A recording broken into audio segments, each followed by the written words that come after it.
हम यहाँ पर प्रधानमंत्री नरेंद्र मोदी के संघर्ष की कहानी आपसे साझा कर रहे हैं। छोटे से घर में गुजरा मोदी का बचपन। नरेंद्र मोदी का बचपन काफ़ी गरीबी और परेशानियों में बीता। बताया जाता है मोदी वडनगर के जिस घर में रहते थे वो काफ़ी छोटा हुआ करता था। खपरेल मकान में 1.5 कमरे के घर में नरेंद्र मोदी अपने माता पिता और भाई बहनों के साथ रहते थे। नरेंद्र मोदी ने पिता के साथ स्टेशन में बेची चाय। नरेंद्र मोदी जब 6 साल के थे तो उस समय उनके सामने पैसे कमाने की जिम्मेवारी आ गई थी। वो छोटी उम्र में अपने पिता के साथ वडनगर के रेलवे स्टेशन में चाय बेचा करते थे। स्टेशन में नरेंद्र मोदी के पिता की एक छोटी सी दुकान हुआ करती थी। आज भी वडनगर स्टेशन पे वह दुकान मौजूद है। 8 साल की उम्र में ही आरएसएस से जुड़ गए थे नरेंद्र मोदी। नरेंद्र मोदी का छोटी उम्र से ही आरएसएस से जुड़ाव हो गया था। जिस समय वे आरएसएस से जुड़े उस समय उनकी उम्र केवल 8 साल की हुआ करती थी।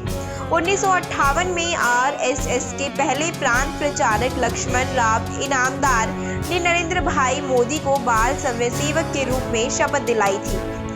उसी समय से वो आरएसएस की शाखाओं में जाने लगे थे। नरेंद्र मोदी की शिक्षा दीक्षा। नरेंद्र मोदी ने अपनी प्रारंभिक पढ़ाई लिखाई वडनगर में पूरी की। आरएसएस में प्रचारक रहते हुए 1980 में गुजरात विश्वविद्यालय से राजनीतिक विज्ञान में एमए की डिग्री ली। अपने पिता के 6 संतानों में तीसरे पुत्र नरेंद्र मोदी एक औसत दर्जे के छात्र थे।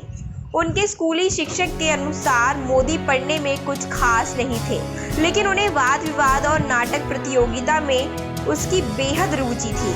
साथ ही राजनीति में भी उनकी बहुत रुचि थी।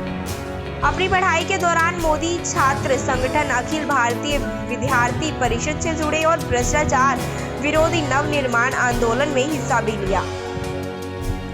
13 साल की उम्र में हो गई थी नरेंद्र मोदी की सगाई। नरेंद्र मोदी की महज 13 साल की उम्र में जशोदाबेन चमन लाल के साथ सगाई हो गई थी और जब शादी हुई तो केवल 17 साल के थे। मोदी की जीवनी लिखने वालों के अनुसार मोदी ने भले ही जशोदाबेन के साथ शादी की, लेकिन कभी साथ में नहीं रहे। 17 साल की उम्र में ही मोदी ने घर त्याग दिया।